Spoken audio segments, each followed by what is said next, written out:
This time I would like to call the Hardin County Board of Education meeting to order. And first on the agenda is Pledge of Allegiance. So y'all. I pledge allegiance to the flag of the United States of America and to the republic for which it stands, one nation, under God, indivisible, with liberty and justice for all. Board commitments. Dawn, you got those up somewhere? I do have those. To improve our effectiveness, the Hardin County Schools Board team commits to keep children first, listen, be prepared, be professional, demonstrate financial stewardship, represent the entire district and support district goals, and support board decisions. Focus on academics, and we're going to pass on that, or is Greg going to do something? Terry?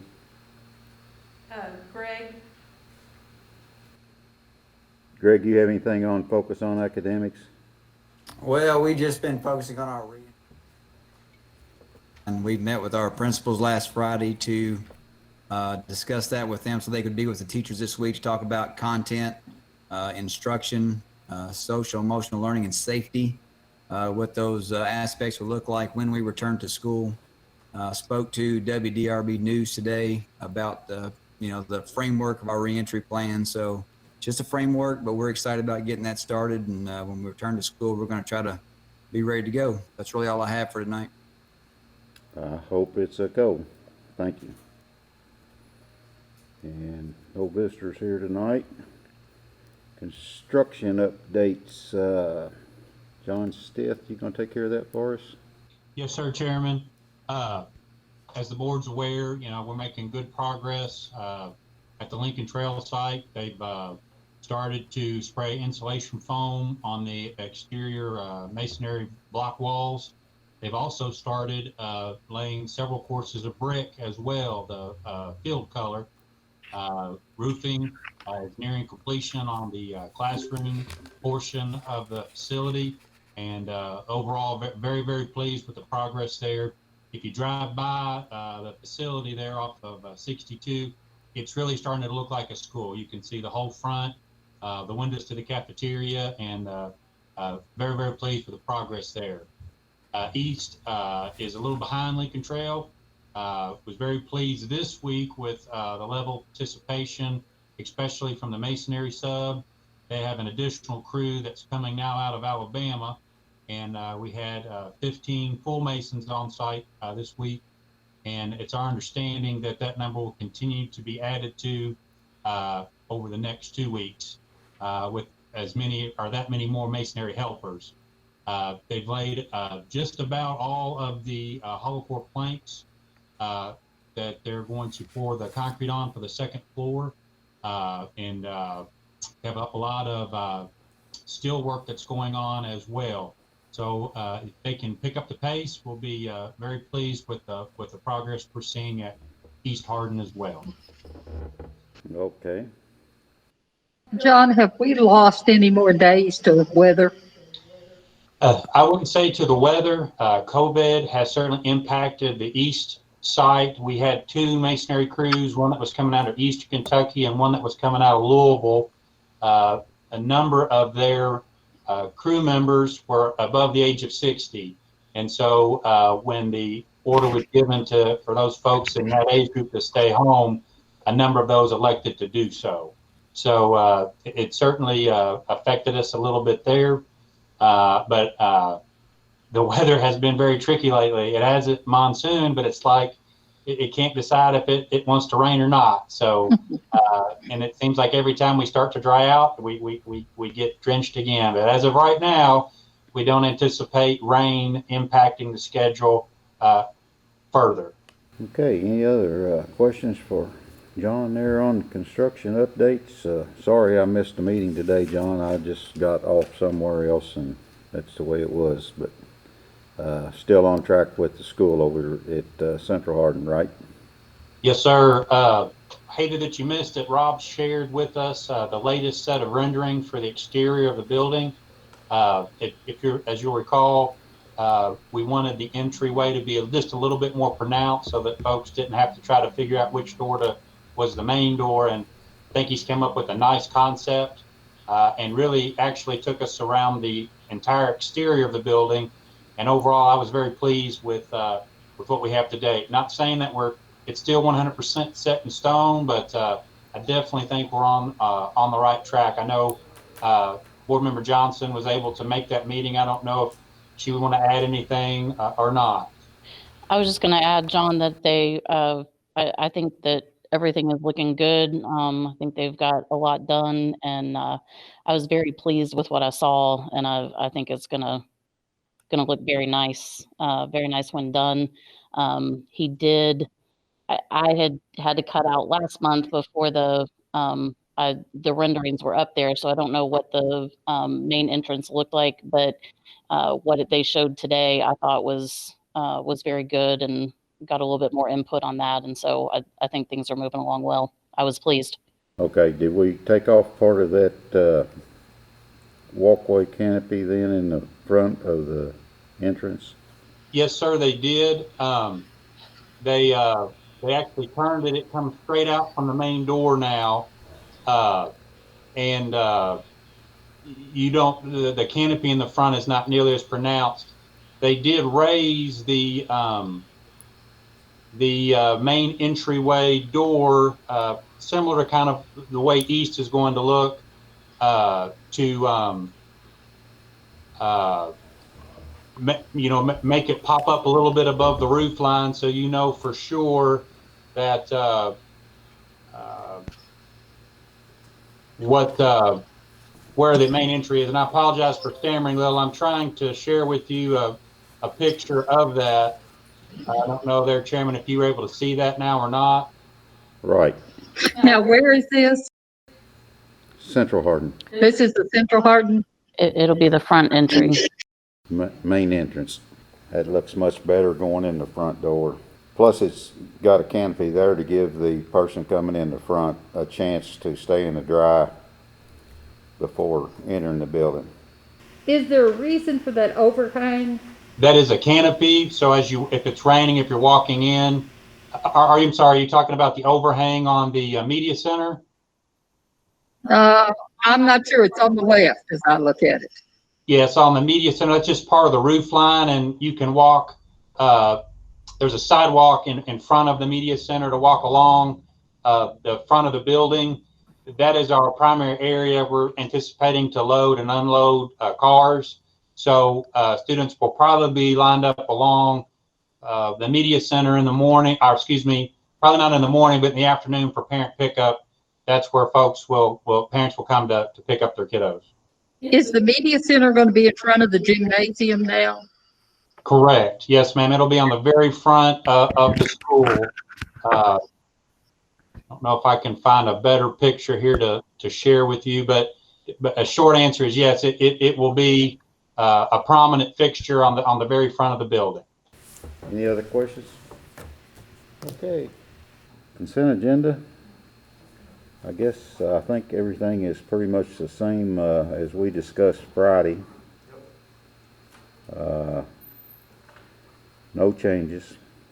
Anyone got any questions or anything to on the consent agenda? For me, last Friday's meeting really helped a lot. We covered a lot of this, so I don't have anything new. I will make a motion to approve the consent agenda. Second. Have a motion and a second to approve the consent agenda. You know, I sort of liked. I was going to ask. I liked the meeting earlier than the same day. Construction updates is closer to what we're actually at if we have it on Thursday, but it probably would be an inconvenience for some people to have a different day than the same day, because I know like John works and he takes off, and that causes him to miss the whole half of the day, where if it were some other time, but you still would be missing, I guess, a half a day. That doesn't matter which day I ask for, so I think you're absolutely right. I feel that I learned more Have more time. ahead of time, and I absorbed it, was able to look back, go over my notes, and then get ready, rather than having it the same day. The only difference there, like you said, is the construction stuff, because that's relevant and daily, so, but we're getting updates from John on that too, so the other stuff was very helpful having that on Friday. I agree, and if there's things that we need looked into or follow up, there's time to get that information for us and ask those questions, so Yeah, I think it worked out well. I found it very helpful. I took some notes and I worked through things and I came here with, basically satisfied that we covered everything. So I thought I might have some more questions, but it gave me time to decide I didn't. Well, it would be something that we should consider between now and next month, I guess, because we'd have to change all of the meeting dates for the rest of the calendar year, should we change to a different date. Yes. I mean, it could be Monday, or it could be Tuesday, or whatever is agreeable with everyone else, but, yes, it's a different day, but. Honestly, Chairman Wise, I like having the consistency we had before on the same day, but with this new format, if we're gonna continue this maybe for the next month or 6 weeks or whatever, I'm flexible to have it whenever you all want to call it. So I am flexible that way, so. Okay, so, Doesn't always have to be on the same day or this, well, we'll just leave the meeting dates as set, because they're already agreed upon, and then, in 2 weeks, if things are still as hectic as they are now, maybe we'll cancel the noon meeting on the regular board day and move it up a week or so to get us more on track with what's going on. Well, and I can't speak for, the staff, but I would think that this would be beneficial for them as well. If there are things we discussed that day and they have to make some kind of change before the night meeting, at least gives them time to absorb that and make those changes and get ready. Okay.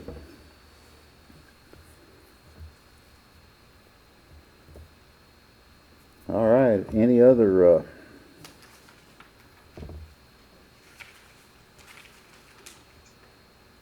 questions or comments? If not,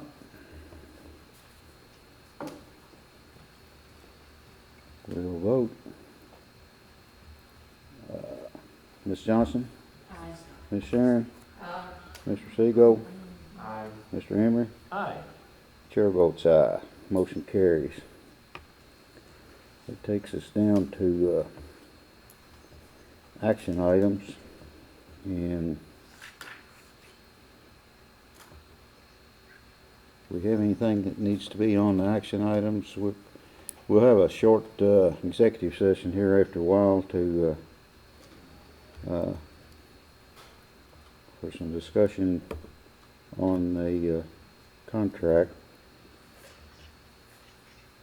New business? Anyone have any new business?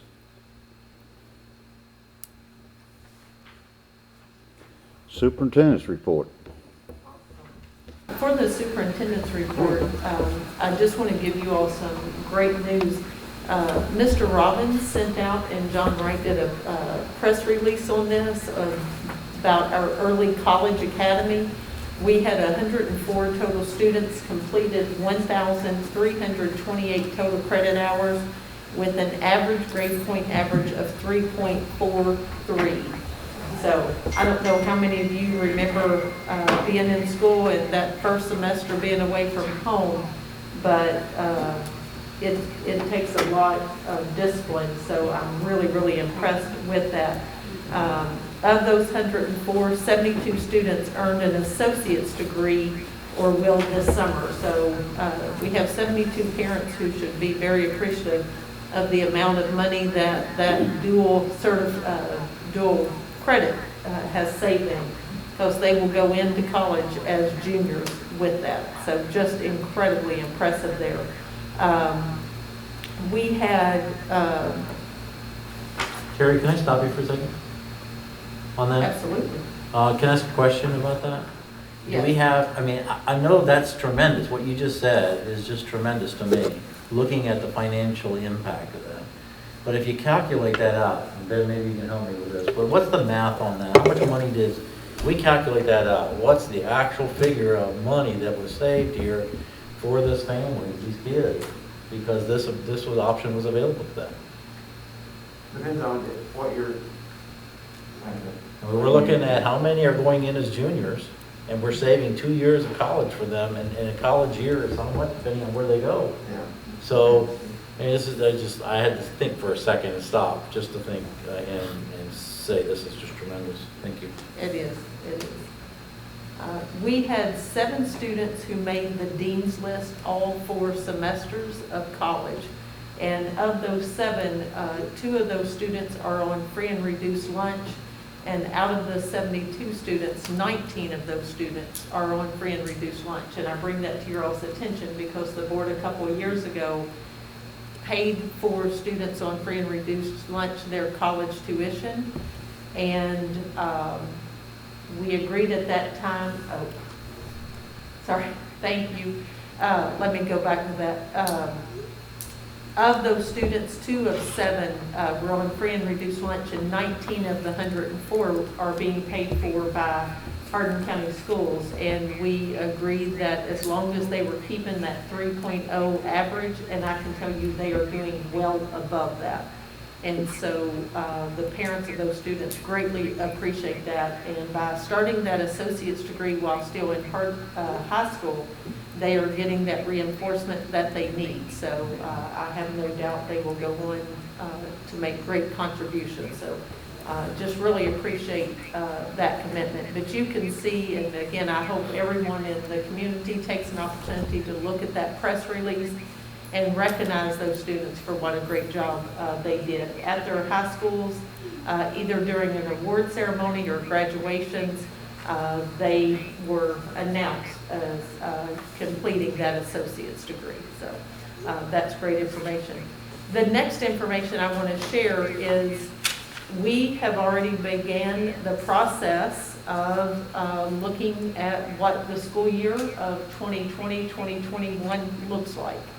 I want the public to know we've just finished this school year for students on Friday, that we are already meeting and getting committees together to see all the different ways we'll be able to meet the student needs next school year. So at this time, Mr. Lewis has put together 2 calendars, one with the original start date of August the 6th, the second with the start date of September. If we have an August start, we will have a fall break if everything goes according to plan. If we start in September, there will not be an October break according to that calendar. And again, you all will need to approve that calendar, but at this point, it's too early to ask for that. But I want families to know this may not be the best time to go ahead and plan a huge trip to Europe over that fall break. I can't fathom doing that at this point, knowing the restrictions that exist. But I just want to put that out there that we're already working toward that. We're really going to be working with those students who have medical conditions, offering NTI instruction for those students who need to remain at home. We'll be offering in-school instruction for those students as well. So there will not be one set way of presenting when school starts. That I feel confident in.